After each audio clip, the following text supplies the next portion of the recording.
Hello and welcome back to All About Community. Again, my name is Robert L. Harris. I am your host, and my guest is George Holland Sr., recently inducted into the Charles Houston Bar Association Hall of Fame.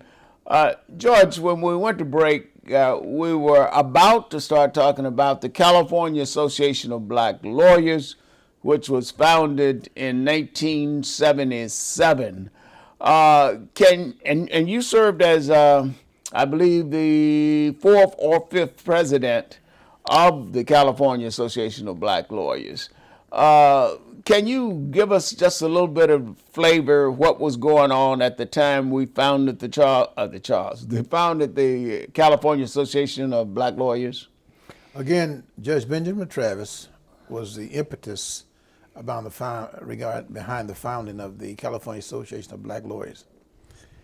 He recognized that if we were going to be a force in this nation and be instrumental in having the National Bar Association address issues that we on the West Coast were concerned about, we needed to have an organization on the West Coast that could have the lawyers organized in a body of lawyers to address the strength and presence of being a force in the NBA, the National Bar Association.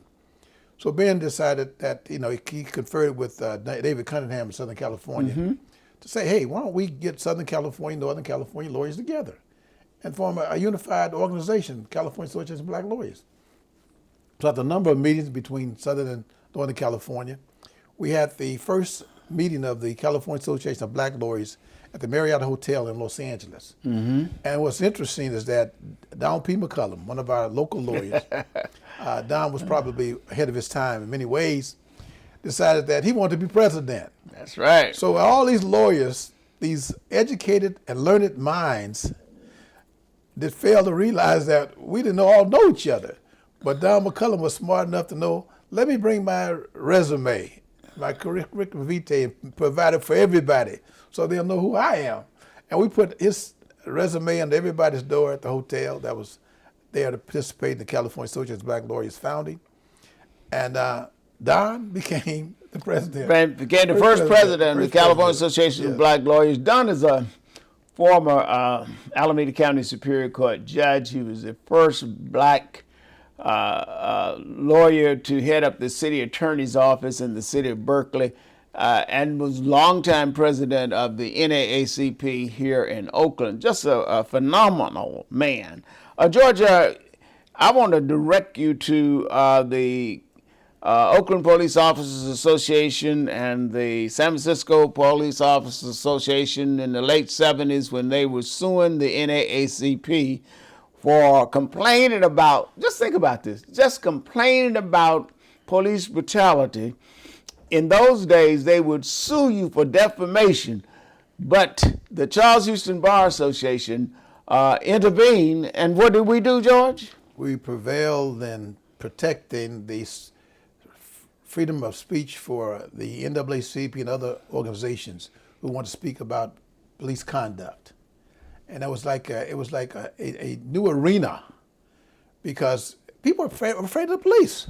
Most of us were. Right. Because they had so much power then, and as they do now in many instances, but they didn't communicate with our community. They had no respect for our community. So it was like an ultimate sin on your part to speak against them. And they came after us. And if you spoke against them, then they would slap a lawsuit on you for defamation. And if the NAACP didn't have money to defend, then you're hopeless. But thanks to Charles Houston Bar Association, George, and many of us who decided to pro bono, that means without a fee, defend them. And we were successful in that endeavor. Yeah, I think we go for Judge Ira Brown, who was notorious in San Francisco. He did the asbestos cases. And he's a very, very powerful jurist. And we prevailed in his court. Yeah, he was noted for not giving motions for summary judgment.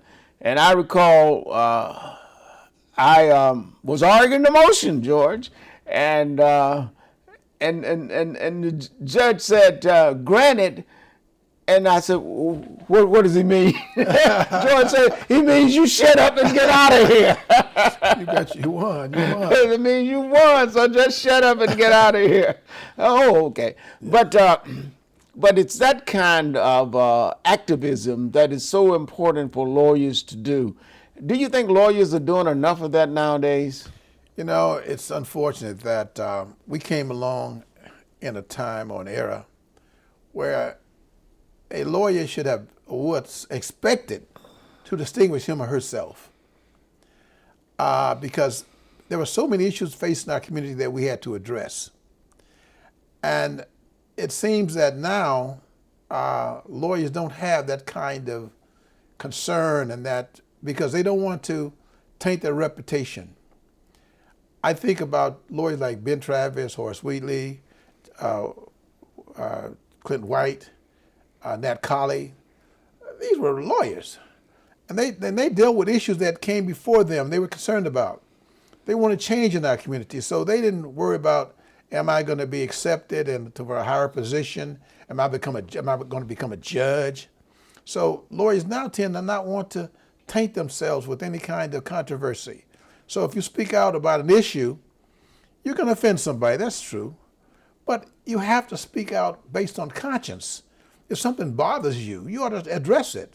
I mean, we have not cured all the problems that face us in this society. And we're not about to cure all those problems. But, George, as you point out, it's so important for lawyers to be unafraid to stand up for that which is right. We're going to have to go to break, so don't touch that remote. We will be right back with All About Community. Again, my name is Robert L. Harris. I am your host, and my guest is George Holland Sr., member of the Hall of Fame of Charles Houston Bar Association. We will be right back.